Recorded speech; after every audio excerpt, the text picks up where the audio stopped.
இந்த மாதிரி ஒரு ஆட் கிரியேட் பண்ணுறதுக்கு எல்லாருமே வந்து டீமில் பேஷனட்டாக இருந்தால் தான் இந்த அளவுக்கு ஒரு ஹார்ட்டோட அது அவுட்புட் வரும். ஸோ இன் தட் வே இந்த டீமில் இருக்க எல்லாருமே ரொம்ப பேஷனட்டாக ஹார்ட் ஒர்க்கிங்காக ஒர்க் பண்ணதுனால எனக்குமே ரொம்ப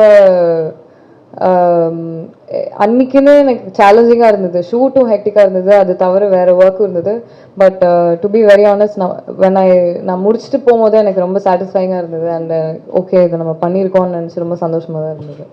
ரொம்ப மரியாதையாக இருந்தாங்க, அன்பாகவும் இருந்தாங்க. ஸோ எனக்கு அதுதான் முக்கியம். நான் அவங்கக்கிட்ட திரும்ப கூட சொல்லிகிட்டே இருப்பேன், எனக்கு at the end of the day பிராண்டோட இவங்களோட ஒரு நல்ல ரிலேஷன்ஷிப் வச்சுக்கணுன்றது எனக்கு இம்பார்ட்டண்ட்டாக பட்டுச்சு. ஸோ ஃபார் தோஸ் ரீசன்ஸ் நானும் திரும்ப அவங்களோட பண்ணேன்.